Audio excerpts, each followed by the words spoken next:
You see, it curls in towards the infinitely small, but it never actually gets there. Yeah. Likewise, if you go the other way, it gets to the infinitely large. I see where you're going. Sometimes that's called the Fibonacci spiral, because it's based on this sequence of numbers called the Fibonacci sequence. And each number in the sequence is the sum of the two that preceded it.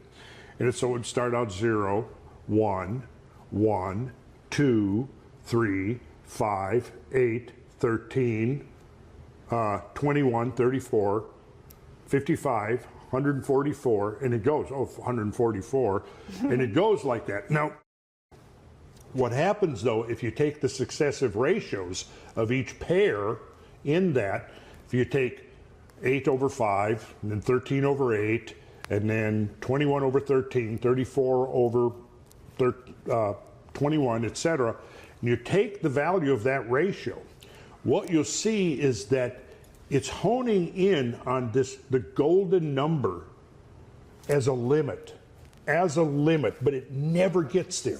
So that's why the golden number, the Fibonacci number, is 1.61803398 forever and ever, never repeats, never terminates. It never gets there. It just keeps getting closer and closer and closer.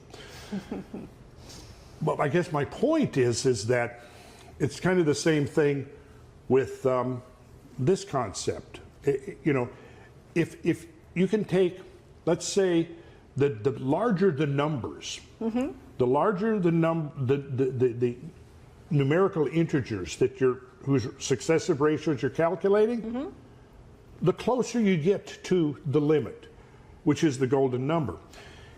We humans, our geometry is very much based upon the golden ratio, right, as it's called. So we can take, for example, our cubit, elbow to fingertip, and in mathematics, it's simply, the simplest way to understand it is a straight line, and you asymmetrically divide that line so that the ratio of the small to the large segment is exactly the same as the large segment to the whole. Now, and you can do that geometrically with mathematic precision, but you cannot do it arithmetically with mathematic precision. All you can do is approximate it closer and closer and closer.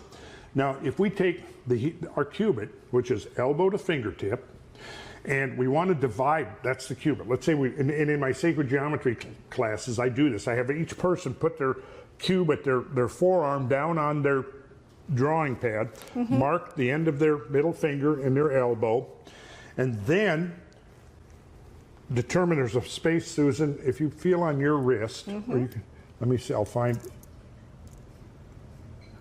No, you don't have one. No, Maybe I'm not no, I'm kidding.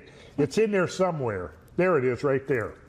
There it is. That's the space. Oh, I feel it, yeah. Okay, so what that does is it divides your cubit in the golden ratio. So from here to here is, let me put, from here, fingertip to here, the space of death dot, is to that space to your elbow, as your elbow is to your whole cubit. And you can actually see it if you hold your hand up in front of your face and look at your joints. You'll see that progression of growth between the digit at the, say, the end of your finger, then the next increment, the next increment here, then the next increment here. So we are built on the geometry of the golden section. Now, if you start, and now if you take your cubit and you set it vertically and you enlarge it to your height, what you'll discover is that your navel divides your height in the golden section. It's not in the middle of your body. When you're born as an infant, your navel divides your length, your height, more or less in half. Now you can imagine that if you saw a person walking down the street that had the same proportions as a newborn infant, you would think they looked rather strange, wouldn't you? Yeah. Basically, as we grow to maturity, we're growing into the golden proportion. Wow. But here's the thing. Who gets it exact? There have been studies showing that, there are models and things, and that who's like your facial structure. It can be divided up. You can take a golden rectangle where its height to width is in that ratio, and it gives you the framework of your face, right? We all deviate a little bit. Some of us are closer than others. Some people's legs are longer, others are shorter, et cetera, et cetera. But here's the thing. Everybody's going to deviate a little bit, but when you start taking a large sample base and you start measuring lots and lots of people, the more people's data you put in, Right. the closer you get to the golden section as a limit. Right. Brilliant.